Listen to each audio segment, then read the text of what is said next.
कि इस वीडियो में हम बात करेंगे जो हमने साइंस का स्टार्ट किया था। जैसे जीके के 2 पार्ट हो गए थे, ठीक है? उसी तरह से हमने साइंस का 1 पार्ट कर लिया था, ये सेकंड पार्ट है हमारा। आपको 5 से 7 पार्ट मिलेंगे एग्जाम तक, 100% आपको बस वही पढ़ना है। एग्जाम के दिन मैं आपको बताऊंगा कितने क्वेश्चंस वहां से आपके फंस रहे हैं, ठीक है? ठीक है, उसकी दिक्कत नहीं आपको। लेकिन इस चीज की पीडीएफ आपको कहाँ मिलेगी? सब कुछ लिखा हुआ मिलेगा। पीडीएफ आपको तब मिलेगा जब इस वीडियो में 100 से भी ज्यादा लाइक्स हो जाएंगे तब। तो आपको क्या करना है, लाइक करना है वीडियो को, अपने जितने भी आर्मी वाले आपके फ्रेंड्स हैं उनके साथ शेयर करना है, उनसे सब्सक्राइब करवाना है और आपको खुद भी करना है, तब तो आपको इसका पीडीएफ मिल पाएगा। पीडीएफ कहाँ मिलेगा? पीडीएफ मिलेगा टेलीग्राम चैनल पे। टेलीग्राम का नाम क्या है? टेलीग्राम चैनल का नाम है हमारा इंडियन रोजगार। जो यूट्यूब में लोगो है सेम वही लोगो है इंडियन रोजगार में, ठीक है? वहां से आपको पीडीएफ डाउनलोड कर लेना है। स्टार्ट करें वीडियो। चलिए, पहला क्वेश्चन है कि जो एमकेएस पद्धति होती है, एमकेएस सिस्टम, उसका फुल फॉर्म क्या होता है ये हमें बताना है, ठीक है? तो उसका फुल फॉर्म क्या होता है? उसका फुल फॉर्म होता है metre kilogram second. Option number इसका सी बिल्कुल राइट आंसर। ये तो हो गई हमारी एमकेएस। अब हम देख लेते हैं सीजीएस पद्धति।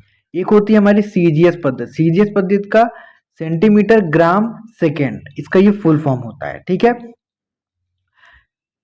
सेंटीमीटर जो होता है वो किसका होता है? लंबाई का होता है, ठीक है? यहाँ पे ग्राम किसका कहलाएगा? द्रव्यमान का कहलाएगा, ठीक है? और अगर हम सेकंड की बात करें तो सेकंड हमारा समय का होगा, ठीक है? ये होता है हमारा सीजीएस पद्धति में, ठीक है? एमकेएस पद्धति का मैंने आपको बताया। एमकेएस पद्धति अभी देखा हमने। एमकेएस में जो होता है उसमें मीटर क्या कहलाता है? मीटर एमकेएस में लंबाई को दर्शाता है, ठीक है? के का मतलब किलोग्राम हमारा दर्शाता है द्रव्यमान को, ठीक है? और अगर हम बात करें कि एस मतलब सेकंड हमारा दर्शाता है समय को, ठीक है? क्लियर?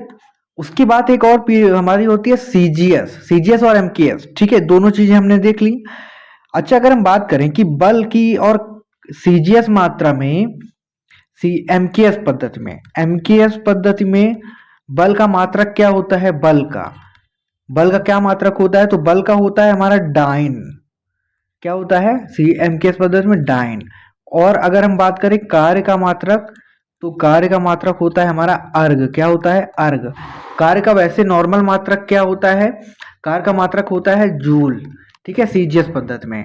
बल का सीजीएस पद्धति में मात्रक न्यूटन होता है। क्या होता है? न्यूटन, ठीक है? शक्ति का क्या होता है? शक्ति का मात्रक होता है वाट। क्या होता है? वाट, ठीक है? प्रतिरोध होता है हमारा करंट। प्रतिरोध, प्रतिरोध का मात्रक क्या होता है? ओम। क्या होता है? ओम होता है। एक होती है हमारी विद्युत धारा। क्या होती है? विद्युत धारा। विद्युत धारा का मात्रक क्या होता है? ये होता है हमारा एम्पियर। क्या होता है? एम्पियर, ठीक है? इतने पॉइंट्स आपको इस वीडियो से मिल गए ना, 10 से भी ज्यादा क्वेश्चन आपके बन गए इस वीडियो से। इसी तरह आपको लास्ट तक वीडियो को देखना है, ठीक है?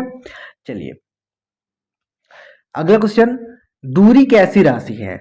सदिश राशि है कि अदिश? Distance is the quantity. अदिश, सदिश, सदिश व अदिश दोनों, या तो इनमें से कोई नहीं। तो इसका जो राइट आंसर होगा वो होगा हमारा ऑप्शन नंबर ए, अदिश राशि। तो दूरी कैसी राशि होती है? अदिश राशि होती है, ठीक है? क्या होती है अदिश राशियां? अदिश राशि हम किसको बोलते हैं? देखिएगा, ध्यान से देखिएगा थोड़ा सा। अदिश राशि हम बोलते हैं अदिश राशि, ठीक है? किसको बोलते हैं अदिश राशि? देखिए, जिसमें केवल परिमाण हो और दिशा ना हो, ठीक है? परिमाण हो लेकिन क्या ना हो? दिशा ना हो, उसको हम क्या बोलते हैं? अदिश राशि बोलते हैं, ठीक है? सदिश राशि किसको बोलते हैं? सदिश राशि हम बोलते हैं जिसमें परिमाण भी हो और दिशा भी हो, ठीक है? परिमाण हो और दिशा दोनों हो, उसको हम क्या बोलते हैं? सदिश राशि बोलते हैं। अच्छा, अदिश राशियां कौन कौन सी होती हैं ये नोट कर लेना है आपको, बहुत इंपॉर्टेंट पॉइंट है ये। देखिए, जैसे कि द्रव्यमान, ये अदिश राशि होती है। दूरी, देखा हमने क्वेश्चन में, अदिश राशि होती है, ठीक है? समय, गति, आयतन, ये सारी क्या होती हैं? अदिश राशियां। अगर हम सदिश राशियों के बारे में बात करें, सदिश राशियां कौन कौन सी होती हैं? जैसे विस्थापन, ठीक है? विस्थापन हो गया हमारा। संवेग हो गया, आवेग हो गया, ठीक है? संवेग, आवेग, ठीक है? और विद्युत क्षेत्र, ये सारे हमारे क्या कहलाते हैं, सदिश राशियां कहलाती है। ठीक है, तो आपको ध्यान रखना कि अदिश राशि किसको बोलते हैं, सदिश राशि किसको बोलते हैं, अदिश राशियां क्या होती हैं और सदिश राशियां क्या होती हैं। ठीक है, इतनी चीजें आपको ध्यान में रखना है। अगला पॉइंट कि किसी वस्तु का कार्य कैसा हो सकता है, मतलब धनात्मक हो सकता है कि ऋणात्मक कि शून्य की सभी हो सकता है। कहने का मतलब धनात्मक ऋणात्मक शून्य तीनों हो सकता है। तो हाँ, धनात्मक ऋणात्मक और जीरो तीनों हो सकता है। ठीक है, क्लियर। देखिए, जब किसी वस्तु को हम ऊपर की ओर फेंकते हैं ना, मान लीजिए कोई वस्तु है, अगर हमने उसको ऊपर की ओर फेंका तो उसमें क्या होता है, उसमें जो ग्रेविटेशनल फोर्स जी है ना, वो कहाँ लगता है, नीचे की ओर लगता है। ठीक है, किसी वस्तु को ऊपर की ओर फेंकने पर उसमें जो ग्रेविटेशनल फोर्स है, गुरुत्वाकर्षण बल है, वो नीचे की ओर लगता है। लेकिन अगर इसमें हम विस्थापन की बात करें, अगर हम वस्तु को ऊपर फेंकेंगे तो गुरुत्वाकर्षण बल नीचे की ओर लगेगा, लेकिन जो विस्थापन है हमारा वो ऊपर की ओर ही लगेगा। ठीक है, क्लियर, इतनी चीज क्लियर। अगर हम बात करें बल और विस्थापन के बीच का कोण, बल व विस्थापन के बीच का कोण ये कितना होता है, ये 180 डिग्री होता है, ये ध्यान में रखना है आपको। ठीक है, बल और विस्थापन के बीच कोण कितना होता है, 180 डिग्री होता है। ठीक है, क्लियर। कार्य बराबर क्या होता है, बल गुणे विस्थापन। कार्य बराबर क्या होता है, बल गुणे विस्थापन। ठीक है, कार्य का मैंने आपको बता दिया, जूल से दर्शाते हैं इसको, JOULE। बल को फोर्स यानी इसका होता है न्यूटन, NOW वो SI पद्धति मतलब। ठीक है, विस्थापन का होता है हमारा मीटर, क्या होता है, मीटर। ठीक है, क्लियर इतनी चीजें। अच्छा, हम अगर बात करें वेग का मात्रक क्या होता है, वेग का मात्रक, तो वेग का मात्रक होता है मीटर पर सेकेंड।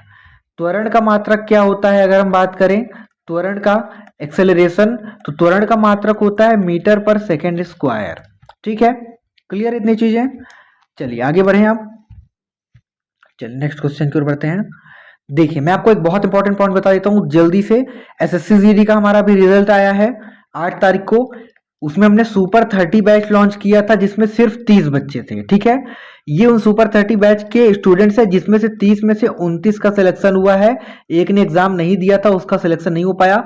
30 के ये कुछ 5-6 हमारे प्रूफ हैं, और भी प्रूफ में डाल सकता था पर जगह नहीं थी इतना, और ज्यादा करने का कोई मतलब नहीं है। देखिए, इन्होंने लिखा है कि SSC GD सिलेक्शन बैच का स्टूडेंट हूँ आपका, मैं जितना आपने कहा था उतना आया, क्लियर हो गया, अब उनको CGL की तैयारी करनी है। ठीक है, अगर हम बात करें अंजलि है ये, इनका भी क्लियर हो गया, और इनके साथ बैच में फ्रेंड थी उनका भी क्लियर हो गया। तो आपको SSC का अगर बैच ज्वाइन करना है, किसी भी एग्जाम का, GD MTS स्टेनो कोई भी, या आर्मी का, ठीक है, 100% सिलेक्शन बैच रहते हैं हमारे सारे। ठीक है, आर्मी का अगर आपको ज्वाइन करना है, एयरफोर्स का ज्वाइन करना है, ठीक है, army, air force, coast guard, SSC कोई भी एग्जाम का आपको 100% सिलेक्शन बैच ज्वाइन करना है अगर, तो आपको इन नंबरों पे कॉल करना है, यहाँ से आपको सारी जानकारी मिल जाएगी। ठीक है, अगर हम बात करें एयरफोर्स, आर्मी और कोस्ट गार्ड की फीस कितनी है, तो वो 1700 है। अगर हम बात करें SSC वालों की फीस कितनी रहेगी, तो वो 2500 रुपए रहेगी। ठीक है ना, 2500 SSC की रहेगी।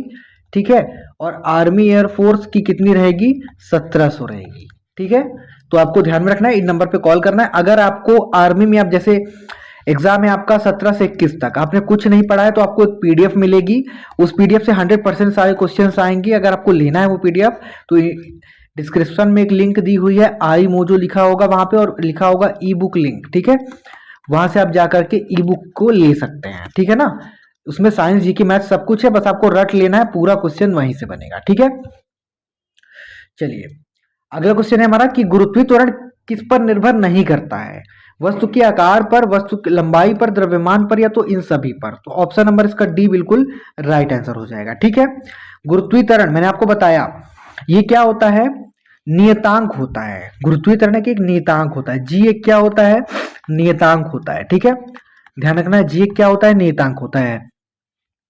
ये निर्भर किस पर करता है, सार्वत्रिक गुरुत्वाकर्षण स्थिरांक है ये। ठीक है ना, ठीक है, गुरुत्वाकर्षण स्थिरांक होता है। अच्छा, जी जो है हमारा गुरुत्वाकर्षण बल, जी का मान किस पर निर्भर नहीं करता, ये पिंड या वस्तु के द्रव्यमान पर निर्भर नहीं करता। ठीक है, पिंड या वस्तु के द्रव्यमान पर निर्भर नहीं करता।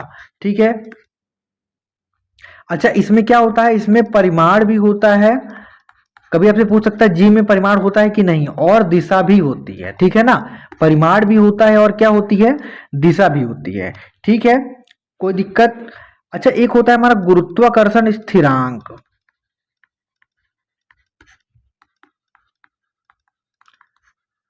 गुरुत्वाकर्षण स्थिरांक क्या होता है, ये होता है m ग्रह के द्रव्यमान और r ग्रह के केंद्र, r के केंद्र की एक दूरी होती है। क्या होती है, r के केंद्र की एक दूरी होती है। m द्रव्यमान और r केंद्र के बीच की दूरी क्या, गुरुत्वाकर्षण स्थिरांक। ठीक है, क्लियर। चलिए अगला क्वेश्चन, ध्वनि की चाल मैक्सिमम किसमें होती है, जल में, ठोस में, वायु में, या इनमें से कोई नहीं। तो इसका जो राइट आंसर होगा ऑप्शन नंबर सी हो जाएगा। क्या हो जाएगा, ऑप्शन नंबर सी। ठीक है, तो जो ठोस होते हैं हमारे, ठीक है ना, उसमें ध्वनि की चाल मैक्सिमम होती है। ठीक है,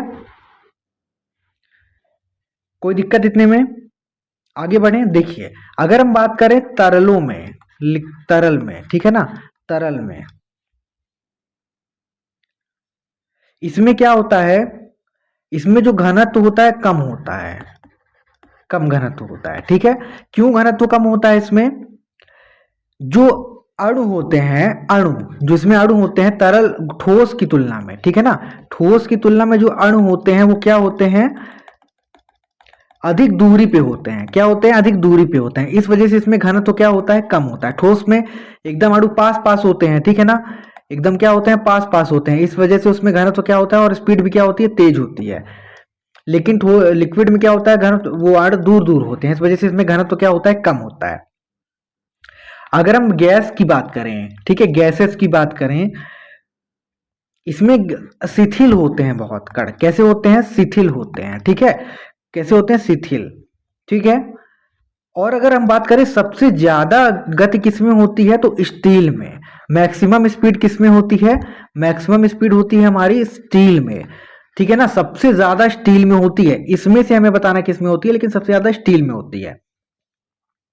ठीक है, क्लियर। अगर हम बात करें हवा में ध्वनि तरंगों का वेग कितना होता है, ठीक है, हवा में ध्वनि तरंगों का वेग, तो ध्वनि तरंगों का वेग हवा में कितना होता है, ये होता है 330 मीटर पर सेकेंड। कितना होता है, 330 मीटर पर सेकेंड। अगर हम बात करें पानी में ध्वनि तरंगों का वेग, पानी में